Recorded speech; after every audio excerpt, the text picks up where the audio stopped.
Good morning, everyone, and thank you for joining us today. We will give folks just a few additional moments here to uh, enter the webinar room, and then we will begin.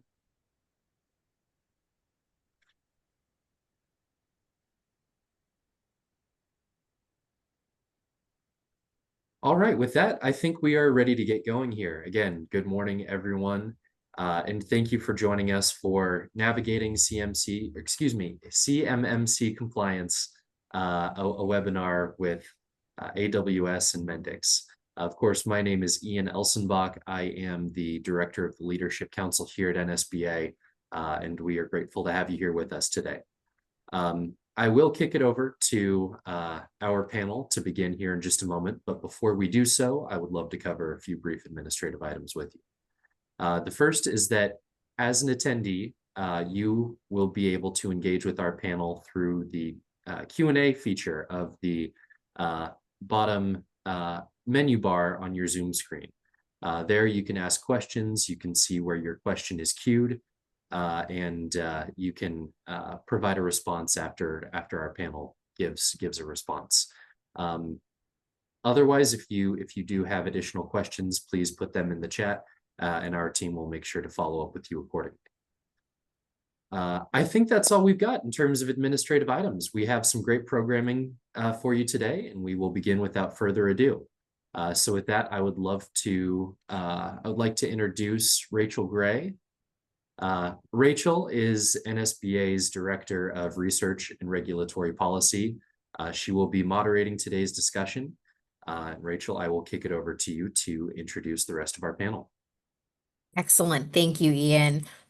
So good morning, and thank you to everyone for joining us. My name is Rachel Gray, and I am NSBA's Director of Research and Regulatory Policy. Today, we have the privilege of being joined by three terrific speakers. Scott is a Senior Business Development Manager for AWS GovCloud US. John is the Field CISO and Lead Product Manager for the Americas at Mendix, and Roman is the GTM Lead for Aerospace, Defense, Federal, and Marine at Mendix. So, want to start by going over, a little bit about what is CMMC. So on September 9th, 2025, the Department of Defense released the final Defense Acquisition Regulation Supplement Rule implementing the Cybersecurity Maturity Model Certification, or CMMC program. The purpose of CMMC is to ensure that defense contractors properly safeguard DoD federal contract information and controlled unclassified information, or QE. The final rule takes effect on November 10th, which will launch a 3-year rollout of cybersecurity requirements across DoD contracts. As NSBA pursues solutions from the public sector, so too are we pursuing solutions from the private sector thanks to partners like AWS and Mendix.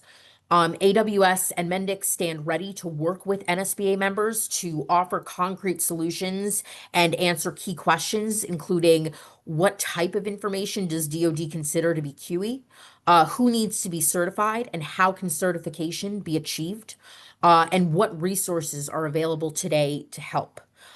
So before we kick off the roundtable, we want to touch upon two data types that are going to come up in discussion. And for that, I'm going to pivot to Scott. Thank you, Rachel. So as Rachel mentioned, there are two primary data that's really going to drive what assessment level and the type of control hardening you are going to have to enact and support for DoD. And these are the two data types, starting with federal contract information and controlled unclassified information, are just one of many acronyms you're going to see throughout this presentation. I understand we're going to do a Q&A at the end, but we're going to try to cover on what these acronyms also mean. Real quick, federal contract information is really, think of that as information provided by or generated for the government under a contract that you're going to help respond to and support. Examples of these, of course, are financial reports, technical reports, and data.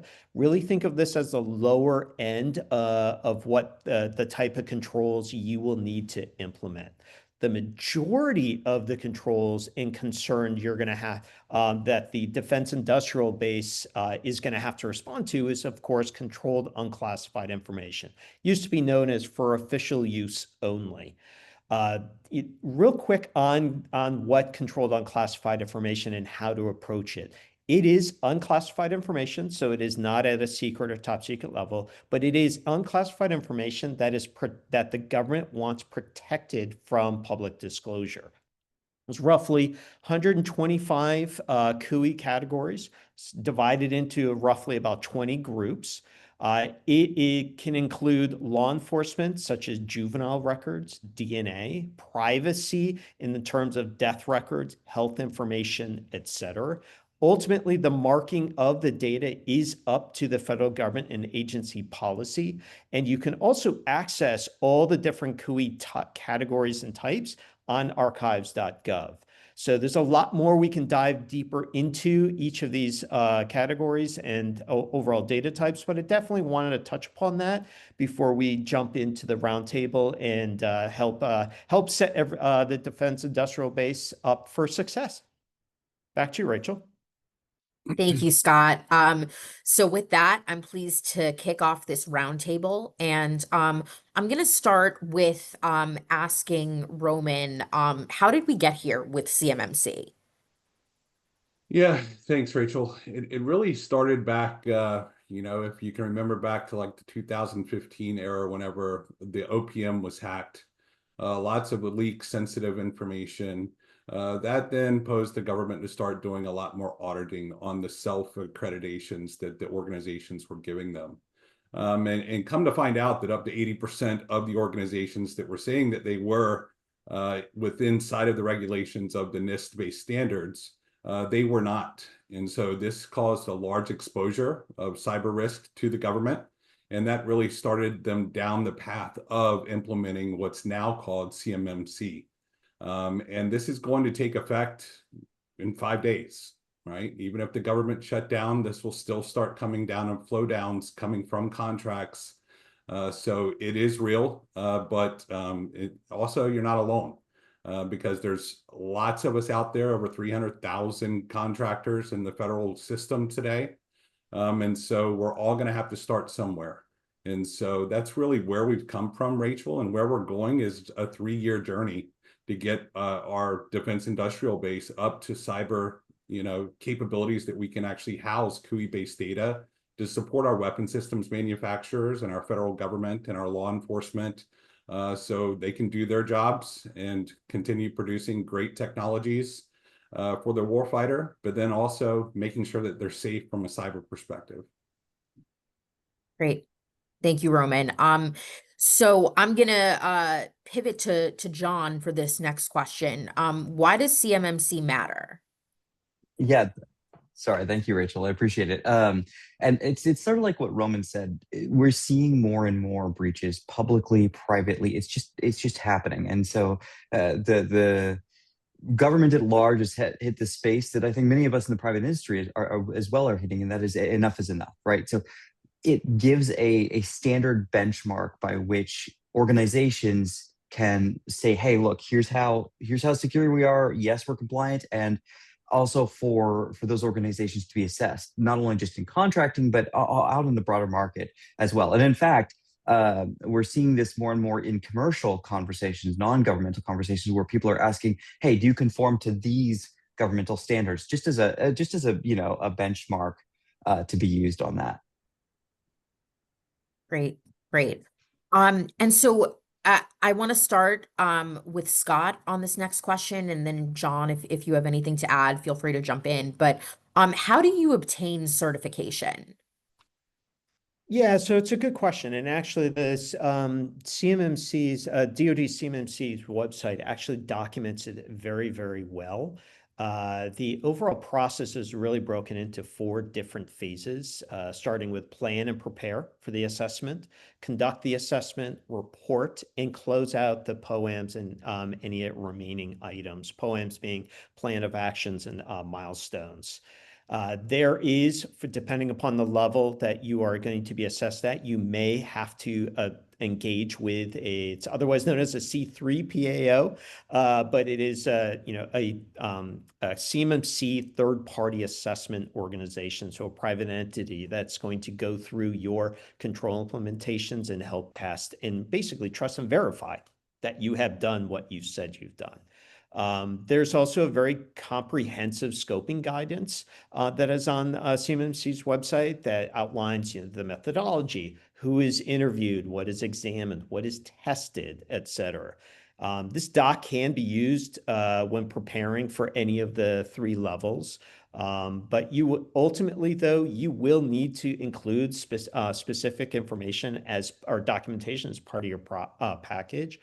Such as the pre-assessment form, the system security plan, which is the critical document that outlines the controls that are in scope and how you responded to them, either from an administrative, technical, or physical perspective. I would say, though, become familiar with the 2 NIST control frameworks. As I mentioned earlier, it's a bit of an acronym soup as you enter this journey. So 800-171 is the primary control baseline. 800-172, as you notice with level 3, that is going to come into play for when you have to deal with advanced threat protection. So it's an additional controls and more importantly, interpretation of the controls that you're going to have to respond to. John, not sure if you have anything else you want to add to this. I know we can go real deep in some of these controls and domains, but yeah. Yeah, well, I think you did a good job, Scott. And there are a couple of specific things that I would start thinking about now as you consider how to obtain certification. And you mentioned one of the big ones, and that's the C3 PAO. Getting familiar with what is required for somebody to be a C3 PAO, and getting comfortable with who you would like to select or have bid on that is important. Also, they tend to get backed up, right? So they're just a crucial part of the process. And then really understanding the controls, right? Every C-suite person does not need to understand the controls, but it's an exercise that needs to be undertaken. And then some of them are just common sense, and they're not all digital, right? Some, as Scott mentioned, are physical controls. Some of them just deal with access, and we'll get into it more later, but some of them you may just be doing already. It's a matter of just proving that you're doing the control, and that's the certification exercise. So that's all I'd add there. Yeah. Well, thank you both. Super helpful. So I'd love to kind of talk next about what is the CMMC timeline. And Roman, Yeah. pivot to you for that one. Yeah, and so I mean, obviously, the timeline is now for everyone. We're all going through this together. So as it relates to November 10th, this is really where we need to start focusing on that level 1 self-assessment and so you can start beginning the level 2 self-assessment for the applicable DoD solicitations. And whoever your prime is, or if you're priming, you're going to see these start to flow down out of the contracts. And then once we get past phase 1, which the government has put November 2026 on here, this is really where we're going to start seeing the introduction of the C3 PAOs. So the third-party certification organizations. And so this is where things in phase 1 really are going to help you in that phase 2. You don't want to wait to phase 2 to get started with this, because there's lots of documentation that's involved with that self-assessment in phase 1 to prepare you for that 3 PAO assessment that's going to come in phase 2. And as we move into 2027, 2028, this is where we're going to see more level 3 based scenarios coming out. And so this is not only going to be for all of the level 2 contracts, but also any CUI based or any of the NIST based standards that Scott reviewed on the last slide are all going to start coming into accountability. And you're already seeing this on a lot of the large weapon systems manufacturers' websites. That they're starting to require their suppliers all the way down to tier 3 to start looking at this now, because there's a risk there, and the government is very serious about this. I don't know if you've seen the new stealth jet that one of our adversaries has. It looks a lot like our stealth jet. And so that type of stuff has to stop now. And that's how serious it is as we move forward into that phase 4. So by 2028, the DoD is targeting all suppliers up and down from tier 1 to tier 3 and the OEMs to all be compliant with this, and also not only be self-certified, but also certified by one of those third-party certification organizations. Great. Yeah. So what are some of the best practices or lessons learned? And actually, before I talk about that, where do we start? And I want to kick this off with Scott, and then I want John and Roman to jump in. Yeah, so good question. And it is a question a lot of times that we get, that I get from my customers. So I support all of our tech partners, ISV, SaaS providers, et cetera, and MSPs on GovCloud. And a lot of times it is, of course, what is CMMC, which we already covered. And they said, okay, I kind of get what we have to do from a risk standpoint, but what do we do? So a couple strategies to definitely keep in mind is understand where your data is. Discover the level of sensitivity of the data. You may find that it's going to be sitting in email servers. You may find that it's sitting in spreadsheets. And when I say that, meaning you have controlled unclassified information, maybe not explicitly labeled, but aggregated together with different data points, it elevates the overall impact level of that data. Understand, and Roman touched upon this already, understand what CMMC level you are going after, for instance, and also how you're going to do it. Meaning, are you going to be assessed at level 1 across the entire company? Or are you going to be assessed at level 1 entire company, but then create different pockets or buckets, if you will, for a CMMC level 2 based upon business segment, et cetera? Ultimately, though, I think as you look through this, you're not alone, and we're going to touch more upon some of the solutions out there. But that's definitely some of the initial questions of, hey, where do we start before you even start thinking about the different types of solutions out there? Ultimately, though, when you look at CMMC and any accreditation, it really is about maintaining the confidentiality, integrity, availability of the data. It's less consequence-based from a OT perspective. So you're really looking at data sensitivity and how do we protect that overall CIA. And then when you look to go through the accreditation process, it is there are definitely best practices of how to accelerate it, such as inherit as many controls as possible, meaning you have to do less spin up level of effort for it. Automate as much as possible. It reduces the overall human risk there. But there's a lot to say upon this, so I don't want to take up too much of the time. John, John Roman, anything you want to add to that? Well, I think you mentioned something interesting there, Scott, and that is, sort of the inheritability of controls, right? So, if you find your data happens to be sitting on a server, but that server is sitting as an EC2 instance on AWS.gov, some of the stuff that you're required to do may already be covered. And so this sort of like stacking compliancy on top of compliancy is really a good way to reduce the level of effort at the end of the day, right? It's just like, hey, I know this is compliant because this is compliant. Everything else up the stack is going to be compliant, right? And then the data discovery portion, I think, is very, very important. But I'll talk about this more as we go through, but it's an exercise, right? It's a new muscle that as an organization, you may have to build or just really refine it, right? Like it's like swinging a bat, right? You may know how to do it, you may not know how to do it, but you have to learn how to do it and then get good at doing it repeatedly.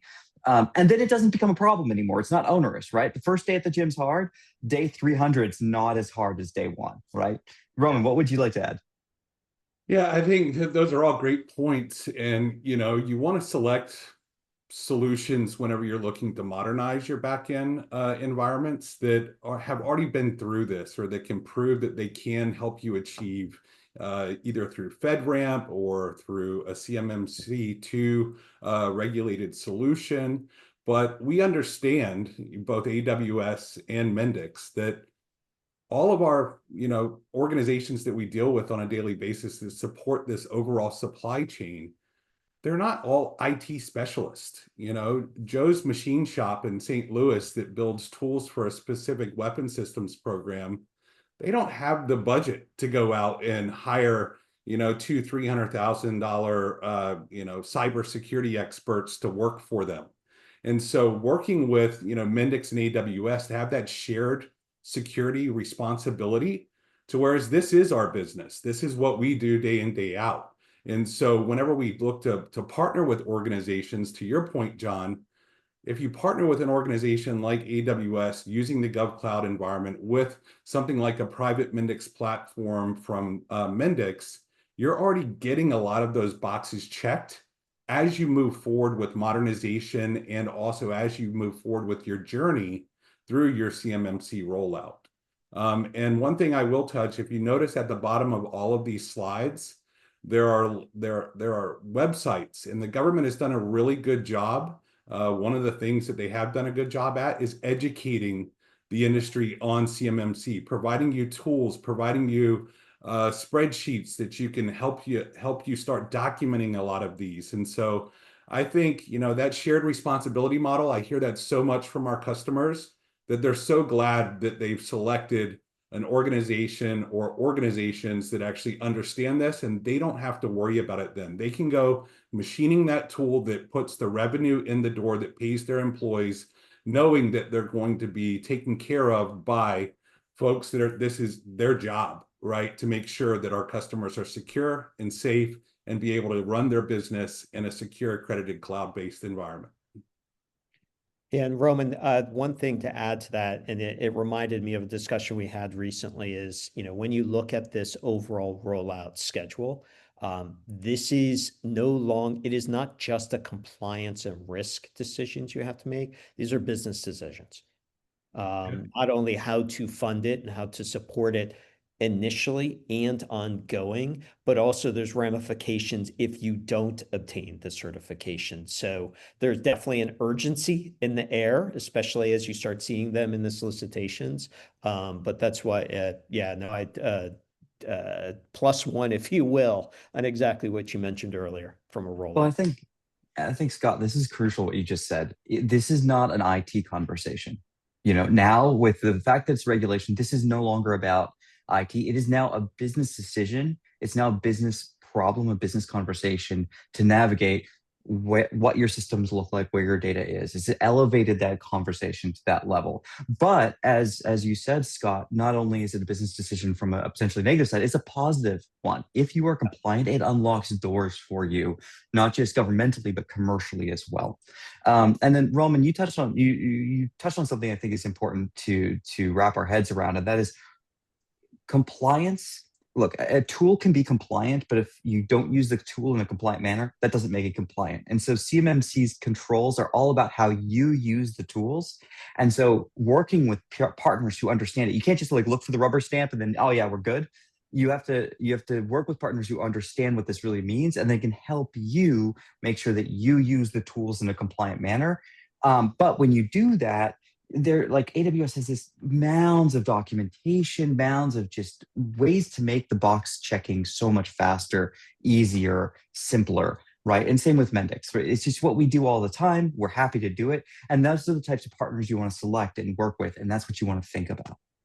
Yeah, we recently had a joint customer together with AWS GovCloud and our private Mendix platform being deployed. And initially, the customer was like, well, I'm not sure. We've got to get these accreditations done. And I'm like, well, we can do a lot of this through automation, infrastructure as code, auto healing, right? And at the end of the day, what they found is they cut their cybersecurity maturity model down by up to 76% by actually using a lot of these automated tools. And so now they can get there much faster whenever they partner with experts in the industry.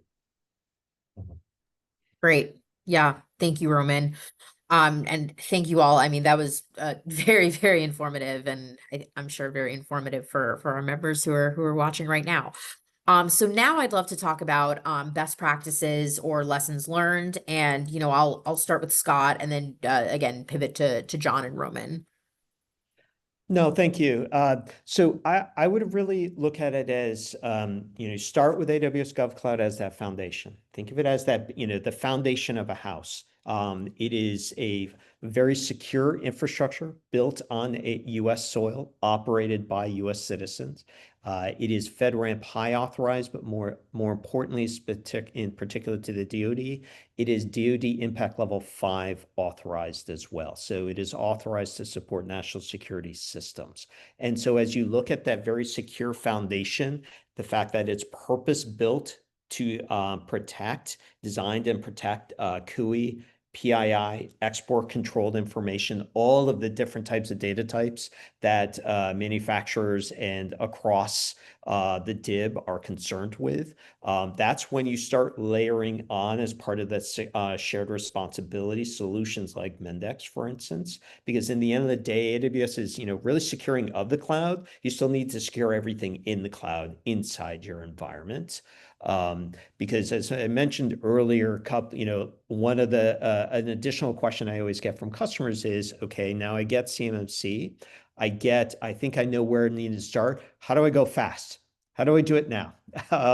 And so, as I mentioned, inherit as much as possible. Keep it in mind, when you inherit, no pun intended, you're giving up control, so to speak, to a third party in that instance, but also automate as much as possible. It really is, if you remove the humans in the mix, if you will, you reduce the risk. Overall, cybersecurity is meant to protect humans, more or less, but we also provide a lot of risk to it. And so that's where you look to the solutions that GovCloud provides, and more importantly, also our partner networks, started with Mendix, for instance. So John Roman, love to have you, kind of double click on that and take it a little bit further. Well, I think the maxim, the military maxim, slow is smooth, smooth is fast, is what comes in here, right? Yes, you want to go fast, but be patient. And I think, Scott, your talk about automation is very important. We had with another one of our customers, we had a very, very good but very difficult conversation because there were some humans who wanted to be in the loop, but they wanted to be in loop in the wrong way. And so it's not about just automating people out. It's about leveraging people who are very experienced to use the new capabilities, infrastructure as code, and all that automation to design. Roman talked about self-healing systems, to design systems that work well and self-document, right? So then those people are focused on where you're going next, not keeping the lights on where you are today, and that is critical. And I think the documentation, self-documentation part is very important. Another best practice that ties into that is like the Reagan quote, trust but verify. This is a trust but verify exercise. So always be ready to prove it, right? And expect at the highest level, somebody's going to say, can you prove to me that this piece of data is where it's supposed to be or not where it's not supposed to be? And that will come at the highest levels. And when it does come, if you have an answer, then you check the box and you move on, and you're moving so much faster than everybody else. This does not have to be an onerous exercise. Yeah. How about you, Roman? I would just add, there's no shortcuts to this, right? It's planning it, following the process, finding the partner that's going to help you through that process so you can go as fast as possible. But just realize, to John's point, fast could be slow in the way that you typically do business, but it's going to be accurate. And once you get to that self-accreditation, you're going to pass it. And once you get to that C3PO, you're going to have all of the documentation to help you streamline that, to reduce the overall cost of how long it takes you to go through your vulnerability and risk assessment. Yeah, and I would also say, with any kind of accreditation, a lot of people focus on the near-term milestone. They focus on, they get into their war rooms. They work very hard to do the technical administrative hardening of their systems. They then go through the auditing process, which is never fun, quite frankly. It is a lot of work, but it doesn't stop when you get your ATO. And I don't say this to scare people. I say this to take advantage and look towards the future. And what I mean by that is, after you get your ATO, you do have reassessments. as part of this, because you can draft a 400 to 500 page system security plan, put it on the shelf. That's not going to do any value to you. And John, you hit upon this earlier. You need to prove and to continue to exercise that muscle, if you will, that you know how to do it. But also, there are other as you go through this transformation journey to prepare you and get you through the CMMC compliance, it's also going to set you up for success to help meet emerging requirements coming down the line, new compliance. I'm going to say it, AI. Obviously, we read it and breathe it every single day, but you're going to find opportunities to drive new insights and optimize your current processes. Digital engineering, how do you support a more aggressive development timeline that is being pushed down through the supply chain? So I always look at it as you architect for the future to take advantage of the future opportunities to then increase your overall competitive advantage. Roman, John, I know we've talked about the future and everything, so I'm John, sure. I can't believe that it took 30 minutes for us to say AI, first of all. So kudos to the team for that. But I will say that, even simple capabilities, for example, in our private Mendix platform, we have a function in there called SBOM, software bill of materials, right? Because to your point, Scott, as you go through recertification, if it's 3 years down the road, or if it's more at the ATO level, a year down the road, whenever you're coming up, you want to understand all what's in your software, from third parties, from Java libraries, to what types of components you're running from potentially the Mendix marketplace or the AWS marketplace. You want a centralized view on where all of those critical vulnerabilities are, because that's going to then force you to either create one of those POAMs and then come back to that. And John and I know this from experience. If you have a lot of POAMs, well, you're further away from the finish line than you think you are, So having that, that bill of materials and that capability and that self-healing, really does assist you in doing this accurately out of the gate. Well, I think on a point, I'm so glad you said all of that, Roman. And congratulations that we waited so long to say AI. I think another part of this is how well you handle this and how smooth and quick you are responsive is a reputation builder, right? It brings you credibility when you're having those business conversations as a supplier, and it helps raise your frankly your reputational level as you demonstrate competency in these areas, right? It's now, it's no longer, well, we're not an IT shop. Well, there's so much data around what you're doing, even if you're just building a part, that now matters. And just knowing what matters and what doesn't matter and where it is, you're way ahead of the game and being able to answer that smoothly. I think another key, and it's an IT term, but a key idea here is the shift left philosophy, right? And that is, take the pain. It's like ripping off a Band-Aid. Take the pain, push it as far early as you can, get it out of the way. And that customer Roman was talking about, by doing that, they're saving themselves 70% of the time on getting things done. And it's a measurable value improvement. So now they're focused on what can they do, knowing that the boxes are already checked, knowing that the documentation will be in place, rather than focusing on how to make sure that what they are doing is compliant, or coming in after the fact, even worse, to try to make sure that it's compliant in a rush, right? And you can find that each ATO process becomes easier and easier as really you're just ATOing the differential between thing A and B. But as both Scott and Roman have said, a best practice is the platforms and the products and the partners you use under the stack of what you're trying to do and deliver. They're so critical, because if they're not compliant, if they're not already in there, you're going to be going through that over and over and over again. And that's something you'd like to avoid. Yeah, that's it. You cannot discredit the amount of work you would have to do if you run your own on-premise server infrastructure, because you have to respond to the administrative and technical and physical controls. And those physical controls are not just physical isolation of the hardware, but it's access into that data set. I mean, there is a tremendous amount. So that's a great point. I just received that question recently, John. So that really got me there. Yeah. Rachel, back to you. Okay, well, thank you all. I mean, this is why we speak to the experts, and you guys are certainly experts on this. So, I guess before we kind of jump into a bit of a Q&A, what resources are available today to help folks like, our great members at NSBA? Yeah, so I would say to start off, because I'm kind of that foundation of the house, if you will, you're going to have a lot of resources, whether it's documentation, whether it's technical, et cetera, at your fingertips. Right out of the gate between AWS GovCloud and Mendix, there is a lot available to you.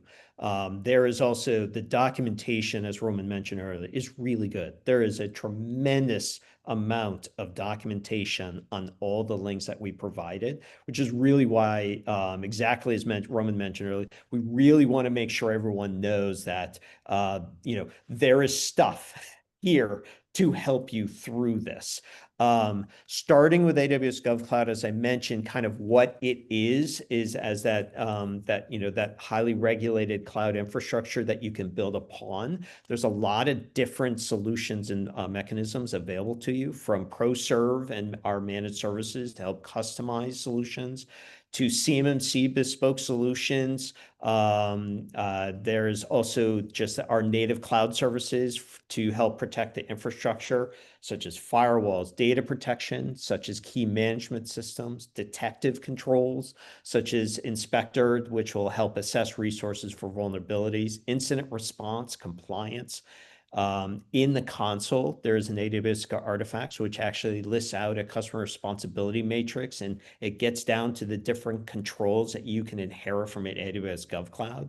And so you look at that as that foundation. Then you look at like a solution from Mendix that layers on top of it. Now you're having to respond less because you're shifting the risk over to third parties such as Mendix and AWS. And so there's enablement programs to help accelerate through here. For enablement programs, talk to your AWS and the account reps, if you will. From an AWS perspective, talk to our AWS account reps to give you insight on what those enablement programs are from a financial, marketing, et cetera, perspective. And then the partner network. Our AWS Partner Network, otherwise known as APN, has a huge list of consulting partners, assessment partners, such as those C3PAOs, global security and compliance acceleration, and most importantly, our technology partners, such as Mendix, et cetera. So, John, Roman? I'll have Roman go first on this. Yeah, so I would say really start taking a look at where your legacy systems are inside of your environment. Start understanding where those potential gaps are that are and put them on a modernization type of design thinking session, to where you've got stickies up all on the board saying, hey, this is our most critical system, but we've got these other 3 systems that we can get done today. This is going to take us 6 months to do. So let's knock out these 3 over to the right first, and then we'll shift left to this big monolith that we have in the background. And at Mendix, we have a lot of these templates inside of our marketplace today to help you get up to speed quickly. Of course, they're not complete solutions because every company and organization is different, but it gives you 50 to 60% of what you need out of the box. For example, like a supplier template because it's not only you. If you're a tier 1 supplier, you may have tier 2 and tier 3 suppliers that support your program that are further down in the supply chain, and so you can build those supplier risk-based applications that can house CUI-based data, but then also secure the data down to the cell level, because your tier 3 supplier may only need MPI. They might not need level 2 CMMC. And so you can actually hold some of that data back. But I would definitely take a look. I've seen a lot of my suppliers out there and how outdated some of their systems are, from the shop floor all the way up to the top floor. And I would start doing that now, and not waiting to understand where your current risk and exposure is. So then as you're researching through the AWS website, you have a lot of that information. It's going to help guide you in that first conversation that you would either have with us, another partner, or AWS, is going to be far more beneficial to you whenever you have a lot of that data at hand to start that conversation. Yeah, and to jump off from that, Roman, I think there's a couple of important things to consider. So one, and these are great resources, and please leverage the living daylights out of them. But to a certain extent, if we can accept that this is no longer a technical decision, this is now a business decision and a business concern, there's a real sense that the time is money here, right? That the responsiveness, not only of your own organization, but of the organizations you partner with is very, very crucial. And in fact, we've seen this in customers where as we're very, very responsive, the time to answer, the time to get documentation out, it just, again, it raises our reputation, but also encourages our customers to want to do more business with us. Select partners who are responsive and can be responsive. Then also work with those partners to consider, like both Scott and Roman have said, this is not a one-day exercise. This is not a get over this hill and then we're done. So it would be worthwhile to consider this as, if not a KPI, something that you measure. Our baseline to get this ATO done is this, and the next year we want to, maybe reduce it by 10%, and build your plan that you're going to do this every year, every 3 years, not I have to do it once. And then you'll get good at that exercise, and you can reduce the time, and it'll become like climbing the hill will be nothing in a year or two, right? It'll just be so much easier.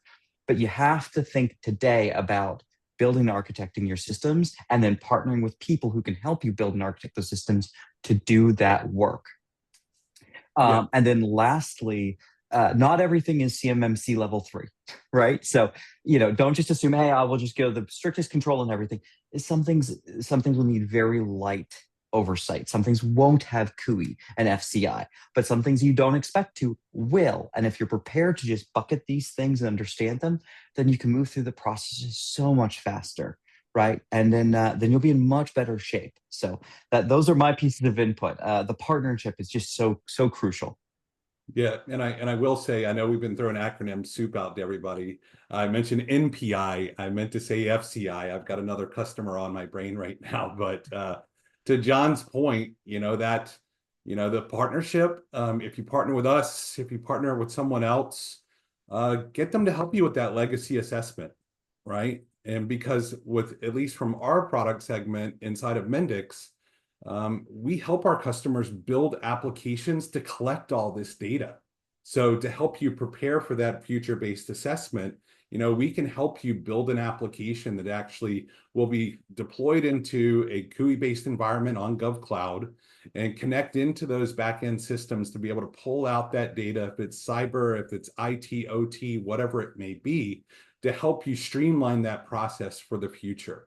And then through workshops, we can help you with compliance management. And then, to help you build that business case to go to your CFO or your CEO, or if we have any of those on the line right now, we can help you build that business justification on why this makes sense to start now. Yeah, I think there's one more really crucial piece, and it sort of flew through my head, but I'll say it.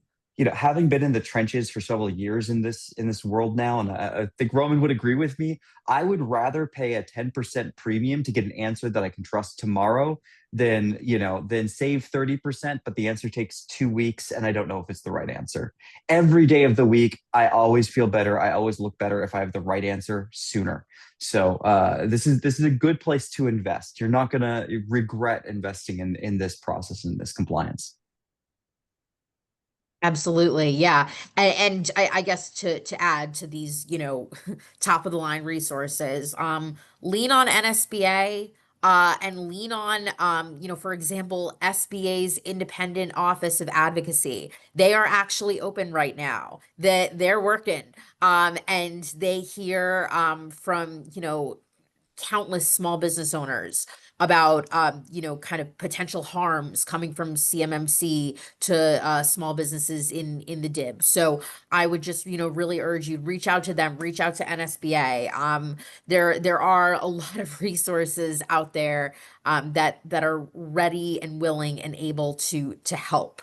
And so with that, I would love to kind of pose some questions, specifically to John and Roman, but of course, Scott, if you have anything to add, feel free to jump in.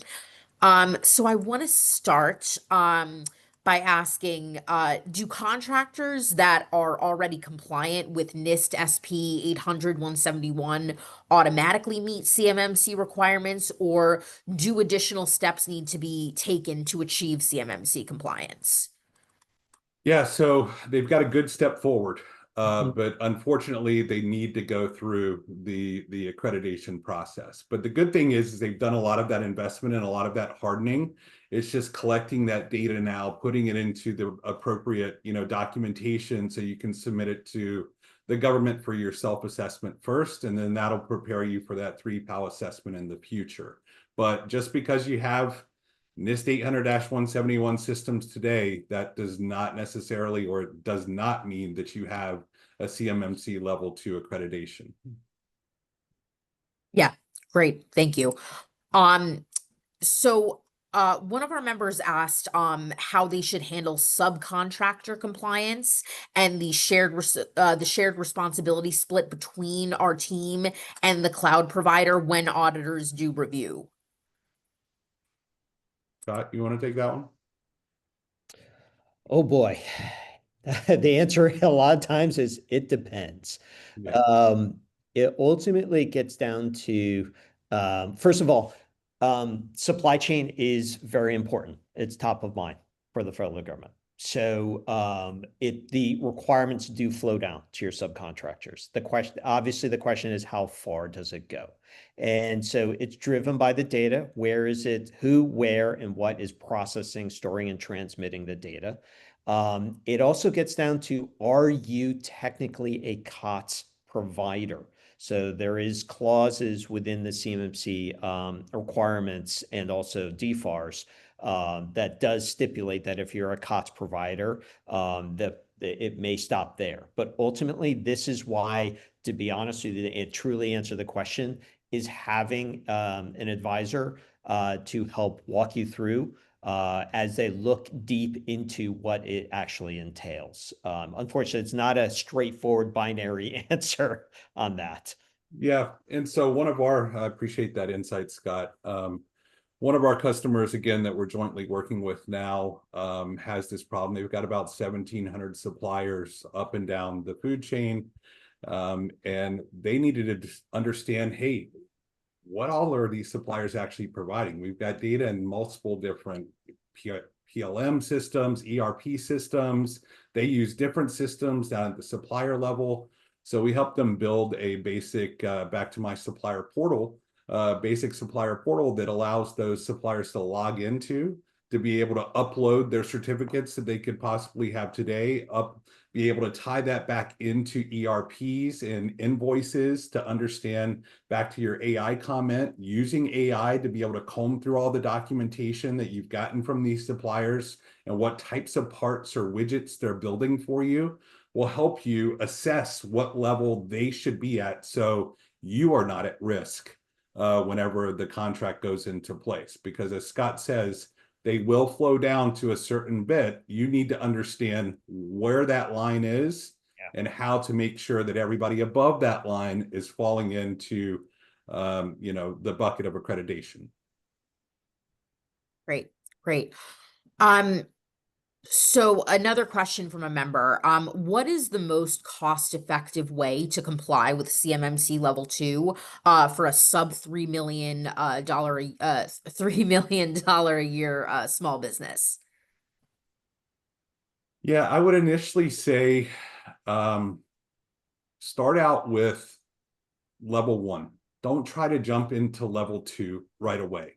Do the work and target that self-assessment, because it's far less cheap to do that. And whenever I say cheap, I'm going to use a number here, $10,000 to $20,000 to be able to get you through that self-assessment. That's going to prepare you for that level 2. Once you're comfortable that you can have passed your own self-audit in level 1, then start on level 2.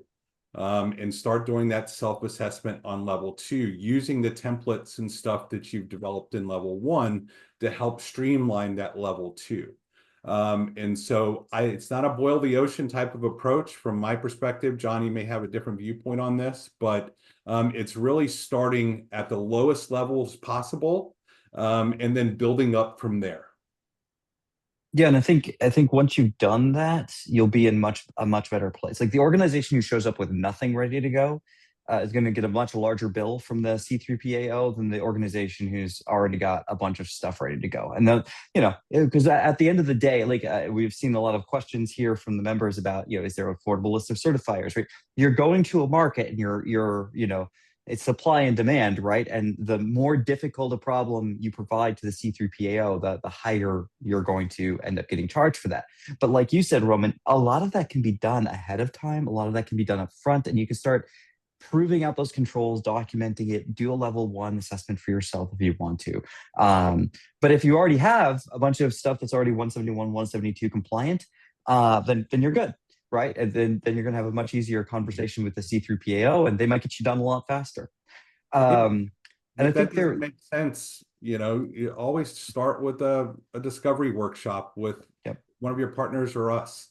Let us come in and help you through that initial, set of just understanding what's in front of you. And so through a free self-assessment workshop that we provide, we can come on site, spend a half day with our organizations to be able to just get up to the whiteboard. Let's understand where you sit today, what type of widgets you sell, and are you on weapon systems programs, or are you an IT shop, right? Like, let's just understand where you are, and then we can help you build that plan.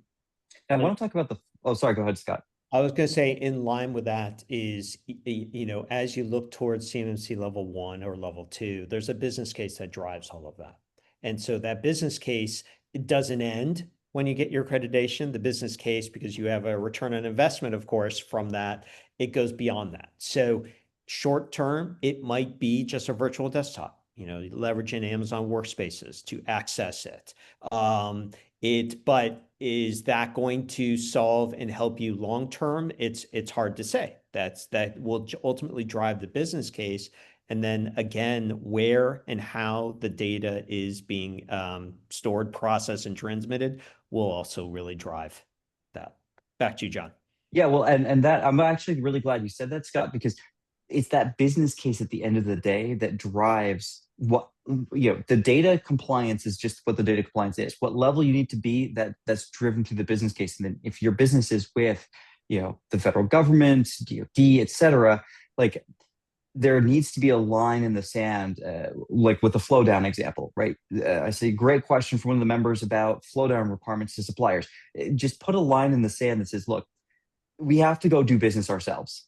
And there's a point at which a supplier's lack of compliance or a flow down lack of compliance is costing us business. And we're just going to say, nope, sorry, too bad. We now need to go find another supplier. Maybe it costs us more, but then we build that into the contract. And because we're first in line, or one of the first in line, it improves our reputation, and we're more likely to get that contract because we can show up and say we're compliant. Right now, that's a business question. It's no longer an IT question. It's like, are you compliant? Then you can have the run at the contract, right? And that's really important.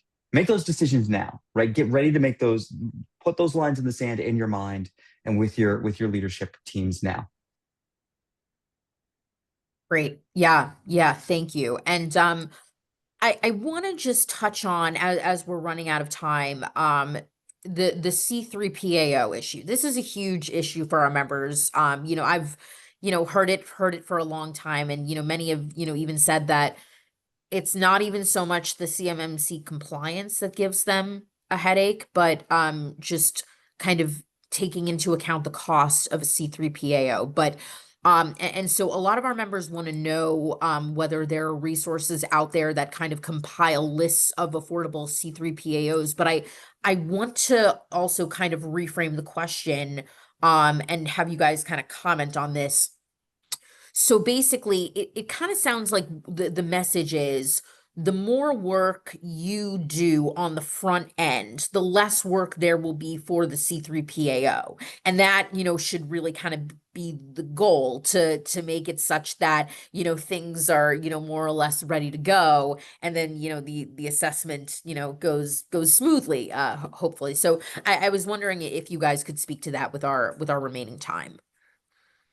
I can mention that I'm seeing a lot of the small businesses that that I talk with at events and stuff like that, they have that same fear because they hear, oh, it's going to cost me $300,000 to get certified from a C3PA. And yeah, if you go use one of the big ones and you're, doing all level 3 based analysis and all of that, it can get very costly. But the way you can shift that cost to be more proactive, to your point, Rachel, is by leveraging things inside of an AWS GovCloud, like running AI models through the AWS VPC so it's disconnected. It's naturally can look at CUI and FCI based data. You can also use FedRAMP if you're able to use FedRAMP capable solutions, to get you up and running quickly. The C3POs are really going to like to see that. Again, using things like AWS CloudTrail for Mendix, if you're doing logging and stuff like that from a cyber security perspective, and Mendix can tie directly into that to feed downstream applications and different types of dashboards to give you that stuff. So as much as you can automate up front, you can shift some of that money then to the right to those C3PAOs, which is going to be cheaper, to your point, Rachel. If you do all of that upfront work, they're not going to have so much work to do then. And I think AI is a good way for us to be able to leverage in this use case to be able to drive that efficiency to lower the cost. Yeah. No, I think that's absolutely right. And so I guess given that we only have 4 minutes left, I want to open the floor to the three of you. So if you have any final comments, anything, feel free to jump in. Any kind of takeaway messages that you want to that you want to relay to our excellent audience. Yeah, I'll just say really quick, the QR code there that you see is a great ebook that it'll walk you through how rapid application delivery can be a piece of your CMMC journey. And partnering with folks like AWS to run on their GovCloud for that shared security responsibility model is really the best approach if you're not in IT or cybersecurity today. If you're a manufacturing organization and you don't have the budget to bring on all new cyber-based capabilities, look to partner with us and partner with us early. Take advantage of workshops, take advantage of our expertise that we can bring to bear to help you through this process. Because at the end of the day, and I know this is, it's not mean-spirited at all, I promise, but the folks that don't comply with this in 3 years from now are not going to be selling to the DoD. And that's just plain and simple. However much revenue that is for an organization, that's the business case. Great. All right. Scott, do you want to go ahead? Very Yes. quickly, with 2 minutes left, you're not alone. The QR code I put up there for AWS GovCloud goes to the AWS GovCloud website. There's a host of solutions that I rattled off earlier, but I welcome you to go to the website. Documentation, technical solutions, professional services. There's a huge community ultimately here built and specialize in helping other partners such as y'all's to go through an accreditation like this. John? Yeah, man, there's so many great questions that the members are asking right now that I want to answer all of them. I think Roman's advice, and I think this touched on 2 questions that have been asked in the stack. Roman's advice about starting with a self-assessment is a good one, right? That can be significantly cheaper, take a lot less time, and it's something that you can do yourselves today. So start there. Be prepared, again, for this to be in the long haul, but that there is a business, there's revenue, there's value at the end of this, and that's a good thing. And I think lastly, Scott and Roman, you both mentioned this, we're all in this together, right? Like Mendix has a business, we do our work in our stack of business, but our name comes from this idea of mending the relationship between business and IT. And sometimes that doesn't just mean about building software solutions. Sometimes that is really helping you to understand your environment and then working with partners such as AWS and AWS.gov in order to help suggest what the right direction for you to go is. So please leverage us. We're happy to help. Even if we're not the answer, We're still happy to help you because we're all in this together. We all have to be compliant together. Yep. And who doesn't want a secure United States of America, right? That's true. All right. Well, I think that's a great note to end on. Thank you, Scott, Roman, and John. This was tremendous. And with that, Ian, do you want to close us out? Well, really quick, I just want to say thanks to the NSBA as well. Yes. Right. You guys turned on a dime to host this, and we really appreciate the partnership. So thank you very much for this. Yeah. I'd also like to thank the audience across the DIB joining us today. We really appreciate your time today, and we know how busy everybody is. So thank you. I'd like to echo Scott's comments. We are so grateful to everyone who joined us today. We will be following up with a recording of this session so that you can review at your leisure, as well as some additional follow-up materials. If you do have questions, please feel free to get in touch with our staff here at NSBA. Otherwise, thank you again to our terrific panel for your insights today, and we will look forward to seeing y'all next time. Take care, everyone. Thank you.